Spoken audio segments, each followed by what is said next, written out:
लगे हुए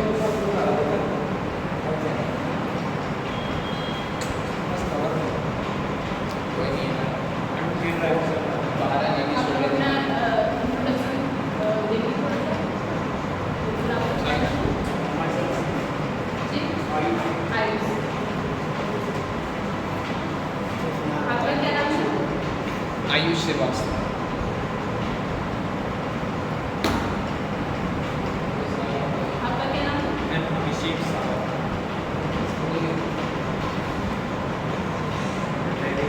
खुश दीक्षित। खुश दीक्षित।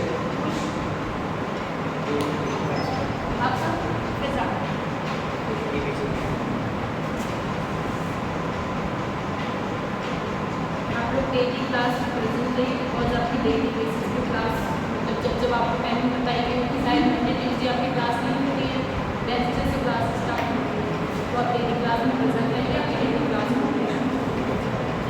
ठीक है, हमारा मैं अपना इंट्रोडक्शन दे दूँ। माई सेल्फ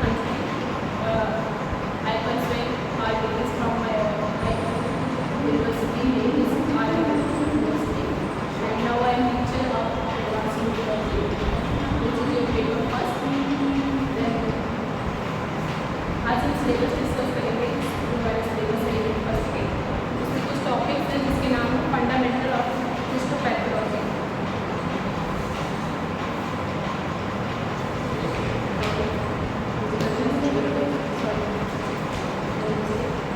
देन आपका यूनिट में फर्स्ट है हेमेटोपोइसिस।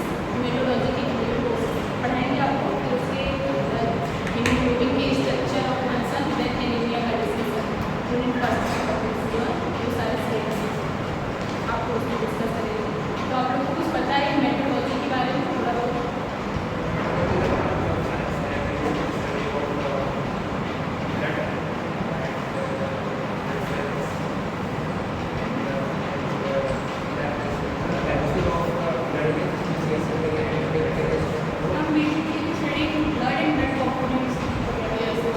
देन आपकी जो हेमेटोलॉजी नॉर्मल हेमेटोलॉजी के अंतर्गत हम पढ़ते हैं कि ब्लड और उसके कंपोनेंट के बारे में, आरबीसीज, डब्ल्यूबीसीज, ये सारी चीज़ें हम डिस्कस करते हैं और उसके ऑर्गन्स के बारे में डिस्कस करते हैं। हार्ट बेसिकली मेन ऑर्गन तो describe organ things about the blood, and second हम उसके ब्लड वेसल्स के बारे में, हार्ट में वेन, ये सारी चीज़ें डिस्कस करते हैं हेमेटोलॉजी के अंदर। हेमेटोलॉजी मीन्स सीधे सीधे आपका वर्ड अगर बोला जाए तो रिलेट करता है हीमोग्लोबिन से। हीमोग्लोबिन जो कि आरबीसी को ट्रांसपोर्टेशन का काम, आरबीसी उसमें बनती है, आरबीसी हीमोग्लोबिन का हीमोग्लोबिन होता है वो ट्रांसपोर्ट करता है, पूरे बॉडी में ऑक्सीजन सप्लाई करता है। तो दैट इसमें करते हैं। और फिर हीम के कंपोनेंट आयरन, HPA, HbA2, ये सारे जो स्ट्रक्चर होते हैं हीमोग्लोबिन के, उसके बारे में डिस्कस करते हैं। तो आपको फर्स्ट यूनिट का जो आपका है हेमेटोपोइसिस। हेमेटोपोइसिस कहाँ होता है, लोकेशन क्या होती है, उसका जो ऑर्गन है उसके बारे में आप आज डिस्कस करेंगे। तो फर्स्टली किसी को पता है हेमेटोपोइसिस?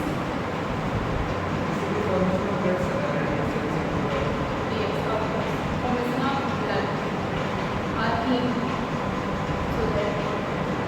तो हम जानते हैं कि जो हमारा ब्लड होता है वो कनेक्टेड टिश्यूज से मिलकर बना होता है, जो कि लिविंग बॉडीज में सर्कुलेट होता है और ये बहुत सारी गैसेस का ट्रांसपोर्ट करता है, इवन ग्लूकोज का भी, हमारे फूड मटेरियल का भी ट्रांसपोर्ट करता है पूरे बॉडी में, एंटीरियर पार्ट से लेकर के पोस्टीरियर पार्ट ये पूरी बॉडी में सर्कुलेट होता है। और इसके थ्रू न्यूट्रिशन का सब डिफ्यूजन के थ्रू बॉडी से ऑर्गन सप्लाई होता है, टिश्यू सप्लाई होता है, सेल टू सेल सप्लाई होता है। तो हम पहले हेडिंग डालेंगे हेमेटोपोइसिस।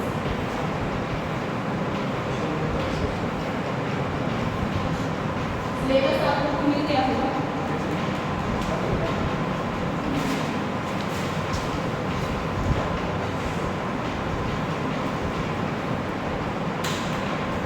आप इसमें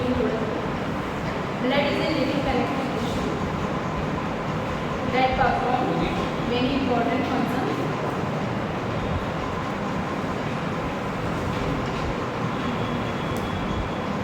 such as transport of oxygen, protection from infection, clotting and maintenance of the body balance.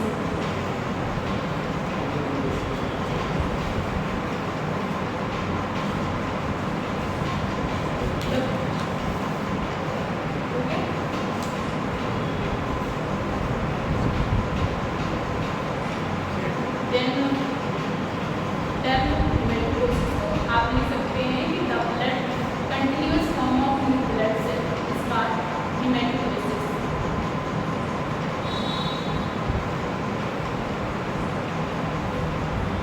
जब हमारे बॉडी के जो ब्लड सेल होते हैं वो डिस्ट्रॉय होने को आते हैं या उनकी लाइफ स्पेन खत्म हो जाती है, देन हमारे जो न्यू ब्लड का फॉर्मेशन होता है उस प्रोसेस को हेमेटोपोइसिस बोलते हैं। हेमेटोपोइसिस स्प्लीन में भी होता है और पैरों में भी होता है, दोनों ऑर्गन्स में होते हैं। स्प्लीन को आल्सो कहा जाता है ग्रेवयार्ड ऑफ द हार्ट। हेमेटोपोइसिस के कुछ स्टेजेस होते हैं जिसमें हमारा पहला होता है मीसोब्लास्टिक स्टेज, जो हमारे कोएटल कंडीशन में होते हैं। जब जो बच्चा होता है ड्यूरिंग 1 month या less than 1 month in their pregnancy condition, then अगर हमारा न्यूबॉर्न बेबी वो फिटर फॉर्म में ही होता है, तो जो हमारे ब्लड का हेमेटोपोइसिस यानी ब्लड का फॉर्मेशन होता है उसका जो फर्स्ट स्टेज होता है उसे मीसोब्लास्टिक स्टेज स्टेज।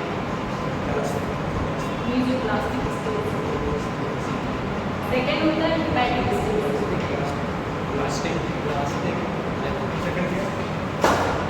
सेकेंड है हेपेटिक स्टेज। हेपेटिक स्टेज जब फर्टस का डेवलपमेंट कुछ लास्ट टाइम के बाद होता है 1 to 5 month के बाद, तो उसका जो स्टेज होता है फर्टल स्टेज का डेवलपमेंट जब 5 to 6 month तक हो जाता है, तो उसका ब्लड का फॉर्मेशन लीवर के थ्रू भी होता है। उसको लीवर का सीधा संबंध हेपेटिक सेल से होता है। हेपेटिक स्टेज से हेपेटिक स्टेज सेकेंड स्टेज बोला गया hepatic. Major side of major side of hepatopoiesis liver के थ्रू होता है उसका सेकेंड स्टेज। देन आपका थर्ड स्टेज होता है माइलिनॉइड या मेडुलरी स्टेज। थर्ड स्टेज है मेडुलरी स्टेज।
जो डेवलपमेंट होता है ब्लड सेल का फॉर्मेशन होता है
ये कहने होंगे मेटावर्सेस डेफिनेशन पता चल गई कि मेटावर्स में प्रोडक्शन ऑफ आरबीसी या ब्लड सेल होती है।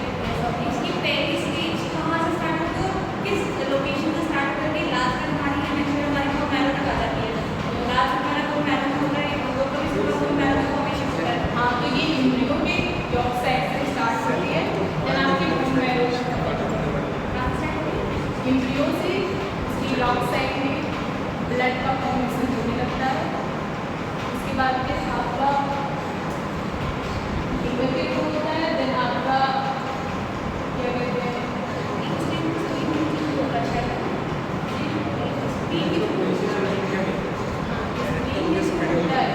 लेकिन मेच्योर स्टेज होते होते इसकी मैरो लास्ट स्टेज पे है। फर्स्टली आपने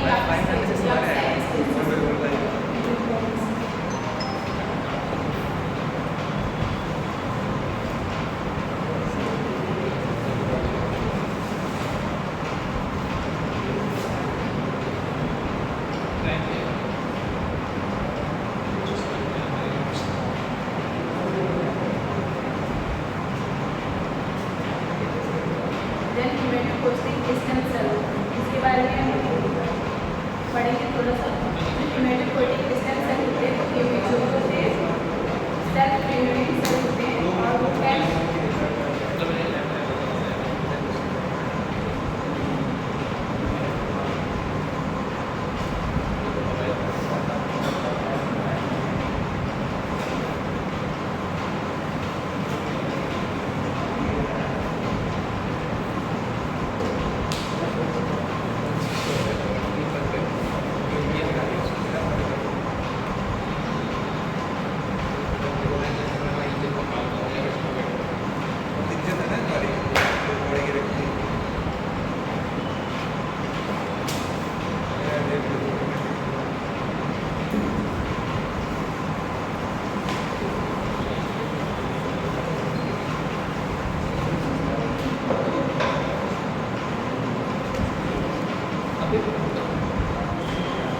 तमाचा पड़ा आगे देखो।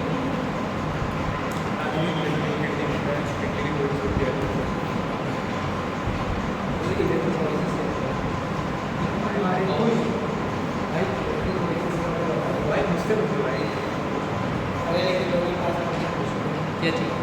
मैंने पढ़ा नहीं। अच्छा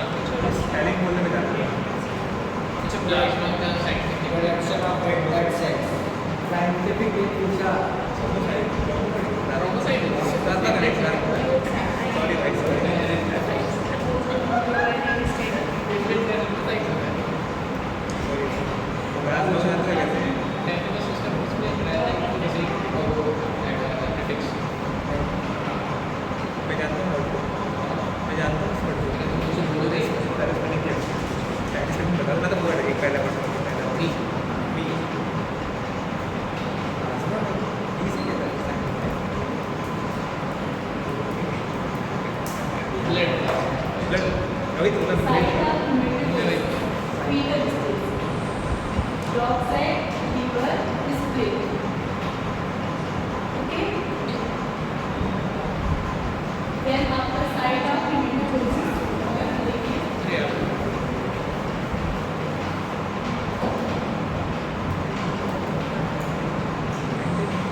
तीन साइड छोड़ेगा, चार साइड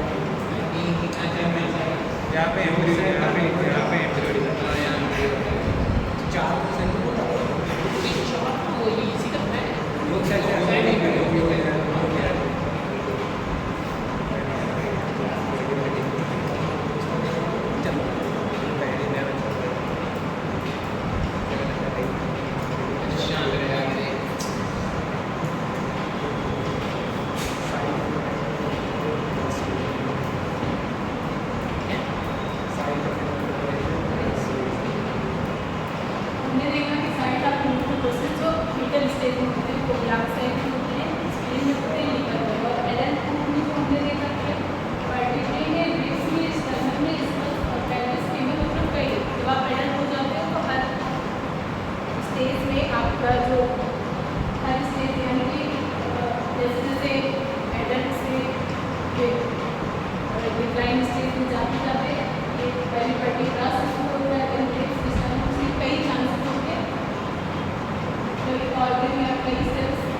सब जो होते हैं अदर जगह से सारी जगह से ब्लड का फॉर्मेशन हो सकता है।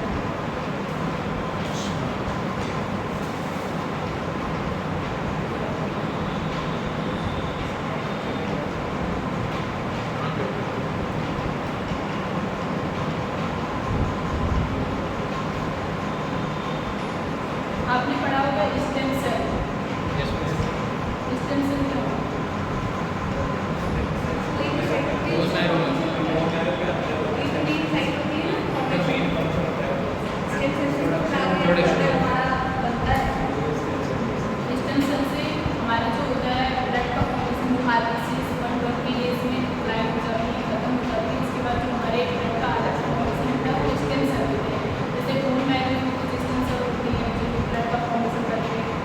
ब्लड बल्टी इसके अनुसार में कुछ स्टेम सेल होती है जो स्पेसिफिक केवल ब्लड फॉर्मेशन से के लिए रिलेटेड से होते हैं। जो ब्लड सेल का फॉर्मेशन करने वाली स्टेम सेल होती है उसे हम बोलते हैं हेमाटोपोएटिक स्टेम सेल। ऐसा होता है।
Right line हमने लिखा है मेजर ब्लड सेल की लाइंस कुछ होती है, जो लाइनें होती है ब्लड सेल फॉर्मेशन की कुछ होती है राइट लाइन, राइट लाइन और lymphoid line and मेगाकाइरोसाइटिक line.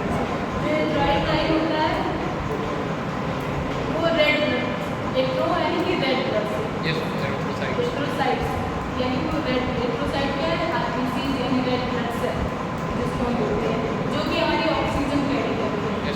Myeloid line होता है कि वो आरबीसी सॉरी डब्ल्यूबीसी उससे रिलेटेड होती है। वो माइलॉइड का वो सीधा इम्यूनिटी से रिलेटेड होती है। जैसे हमारी ल्यूकोसाइट सेल हो गई और बेसोफिल ये सारी चीज़ें जो आती है ये सारी हमारी न्यूट्रिएंट सप्लाई में रहती है, वो हम बोलते हैं माइलॉइड लाइन। देन आपका आ गया लिम्फोइड, जैसे बी सेल टी सेल, ये हमारे ये हमारे इम्यून सिस्टम के नेचुरल किलर सेल होते हैं। बी लिम्फोसाइट, टी लिम्फोसाइट, ये सारी सेल्स जो होती है वो सेलुलर लेवल पे एज ए इम्यून डिफेंस काम करती है, जो हमारी इम्यूनिटी को स्ट्रॉन्ग बनाती है। अगर बी लिम्फोसाइट और टी लिम्फोसाइट हमारे बॉडी में नहीं होती है तो हमारा जो बॉडी होता है वो बहुत ज़्यादा हो जाता है, हमारे इम्यून सिस्टम काम नहीं करता है, वायरस और सारे डिजीज अटैक करते हैं उसको। देन आपका चौथा है मेगाकाइरोसाइटिक लाइन।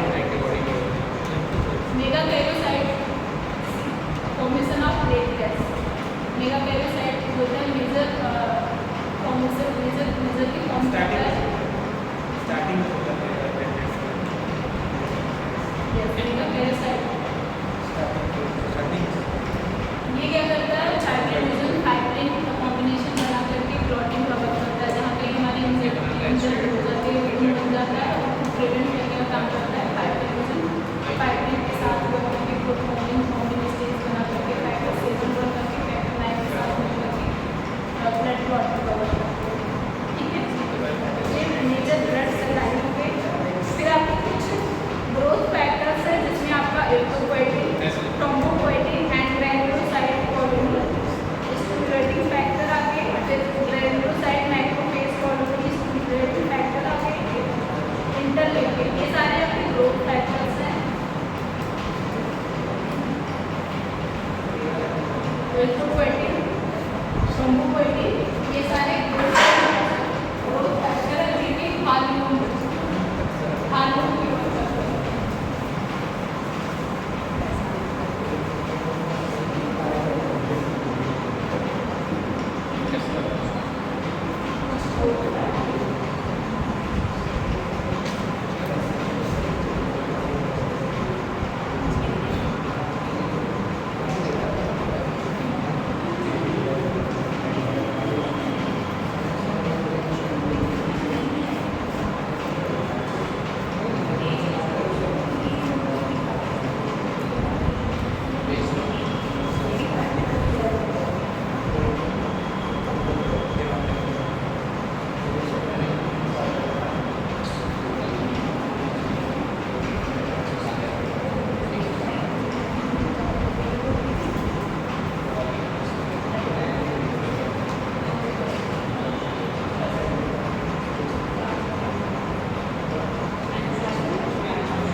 फर्स्ट वाले का आपने किडनी में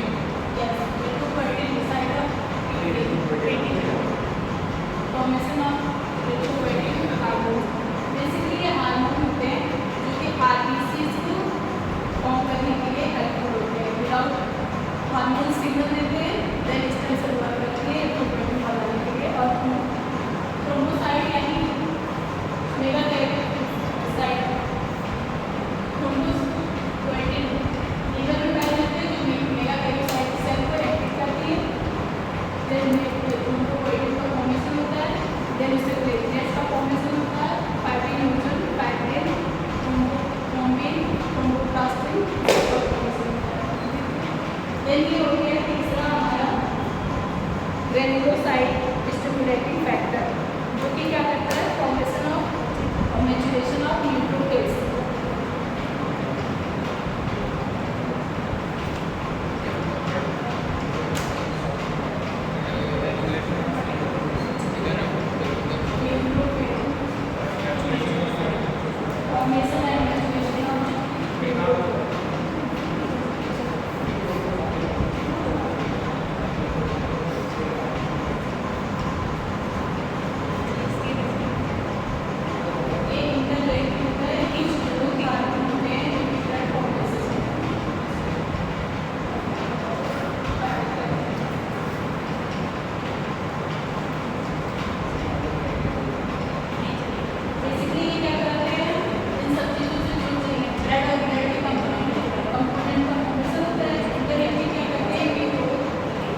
दो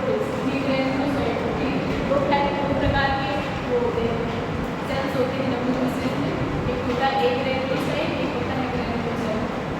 मोनोसाइट एंड ग्रेनुलोसाइट होते हैं। ग्रेनुलोसाइट में आगे और क्या कहते हैं दो सेल्स और होते हैं वो एक ग्रेनुलोसाइट में आते हैं।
जॉब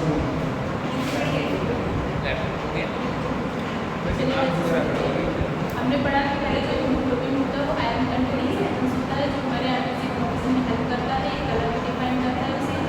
देन हमने इसके फंक्शंस पढ़े क्या, ऑक्सीजन ट्रांसपोर्टेशन का वर्क करता है, कार्बन डाइऑक्साइड का भी, बाइकार्बोनेट का ट्रांसपोर्ट भी करता है। और फिर हमने पढ़ा कि इसके नॉर्मल जो टाइप होते हैं हीमोग्लोबिन की HbA, HbA2 एंड HbF। जो HbA का कंपोजिशन होता है वो मेजर होता है। देन HbA2 जो होता है वो स्मॉल अमाउंट में पाया जाता है। और जब HbF ये जब हमारे ऑक्सीजन की डिफिशियंसी हो जाती है, जब हमें ऑक्सीजन की ज़्यादा ज़रूरत होती है, तो हम ये वाला Hb ऑक्सीजन ट्रांसपोर्टेशन के लिए ज़्यादा से ज़्यादा ऑक्सीजन जो हमारे ट्रांसपोर्ट करने की ज़रूरत होती है तो HbF का इस्तेमाल करते हैं। फिर से बताइए HbF वाला। HbF जब हमारी एक्सेसिव ऑक्सीजन की नीड होती है देन हम उस पर हायर ऑक्सीजन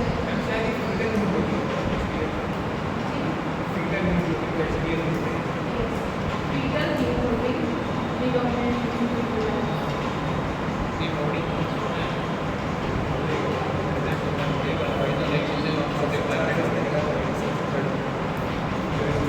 ये होता है ये फीटल जाता है बिकॉज उनके पास कोई नॉर्मल ऑर्गन्स नहीं होते हैं अपने ऑक्सीजन का ट्रांसपोर्टेशन करने के लिए, सो दैट उसमें एक्सेसिव ऑक्सीजन की ज़रूरत होती है। तो फीटल टाइप में HbF का यूज होता है। और HbA ये मेजर एडल्ट में जो होता है इसका अमाउंट जो होता है वो लार्ज अमाउंट में होता है। देन आपका जो HbA2 होता है वो नॉर्मली स्मॉल अमाउंट में प्रेजेंट होता है।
मैं चल लूँ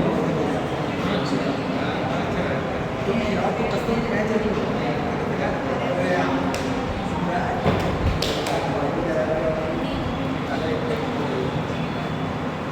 सॉरी मैंने तेजी करते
ध्यान दें।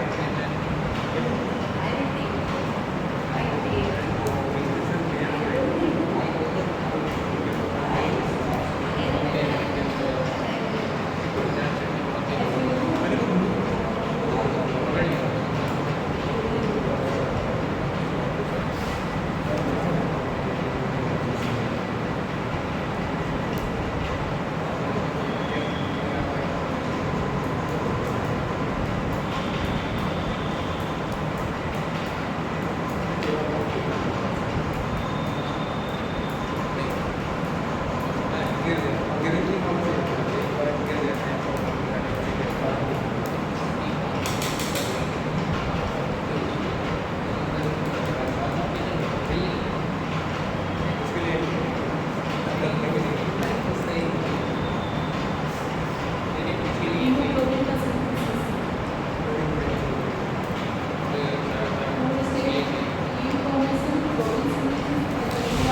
Protein role of iron firstly heme का सिंथेसिस होता है जो कि बायोकेमिकल रिएक्शंस के थ्रू ये हमारी जो प्रोसेस होती है वो माइटोकॉन्ड्रिया से शुरू होकर के इलेक्ट्रोलाइट तक होती है। उसके बाद अपना फाइनल स्टेज होता है आयरन इंसर्ट कर दिया जाता है और फाइनल रिंग बना दिया जाता है जिसमें ये स्ट्रक्चर ऑफ हीम और final ring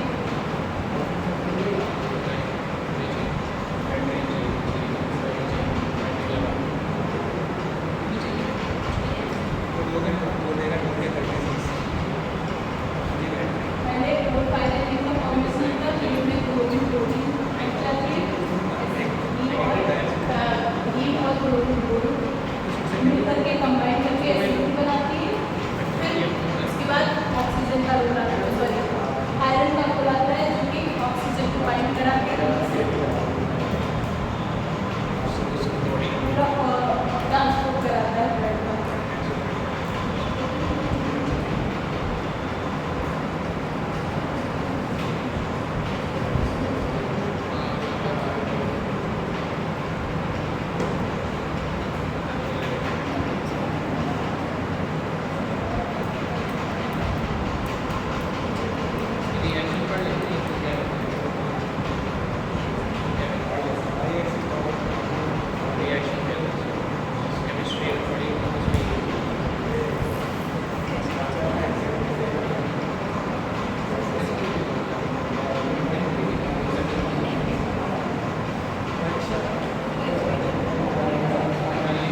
reading in processing. जब हमारी RBCs डेड कर जाती है then new synthesis of hemoglobin होता है।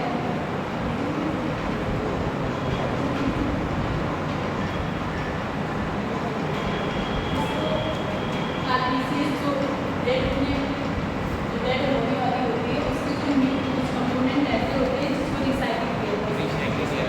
तो जो रिसाइकिल कर दिया जाता है वो फिर न्यू RBCs में कन्वर्ट हो जाती है, फिर वो 120 डेज अपनी साइकिल रिन्यू करती है। इसमें जो प्रोटीन और कंपोनेंट का इस्तेमाल होता है, हीमोग्लोबिन का कंपोनेंट जैसे प्रोटीन हो गया, आयरन हो गया, हीम हो गया, ग्रे हो गया, इन सब का भी साथ साथ में फॉर्मेशन होता है। तो हीमोग्लोबिन मेटाबॉलिज्म के अंदर होता है, हीमोग्लोबिन मेटाबॉलिज्म प्रोटीन का भी मेटाबॉलिज्म होगा, देन आयरन मेटाबॉलिज्म होगा, then heme breakdown and protein processing. Protein का सिंथेसिस होगा, देन आयरन का भी मेटाबॉलिज्म होगा। ये चारों कैस्केड प्रोसेसेस हैं। These also included in the hemoglobin metabolism processes. Ma'am फिर वो जो हीमोग्लोबिन की जो प्रोसेसिंग अगर नहीं हो पाती तो वो जॉइंटिस भी हो जाती है।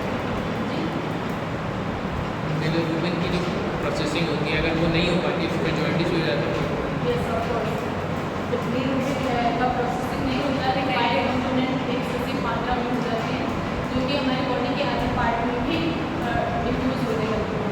So that yellowish colour yellowish skin हो जाती है, eyes हो जाती है। आइज वगैरह सब चीज़ें येलोइश हो जाती हैं, तो उससे हमारा जॉइंटिस डिजीज बात करते हैं।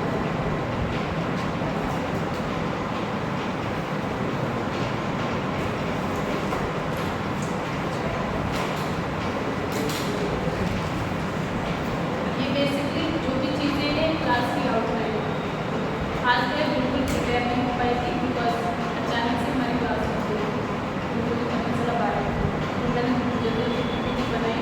उसके बाद फिर मैंने कुछ पढ़ा नहीं उसके अंदर, तो सारी चीज़ें मैंने सोचा कि अभी आपको सारी आउटलाइन बता दूँगी, फिर जब हम नेक्स्ट क्लास में इन सब चीज़ों को बेसिक से लेकर के पूरा एडवांस तक डिफाइन करेंगे। सो दैट आज हमारी बेसिक क्लास की फर्स्ट क्लास थी, तो हमने सारी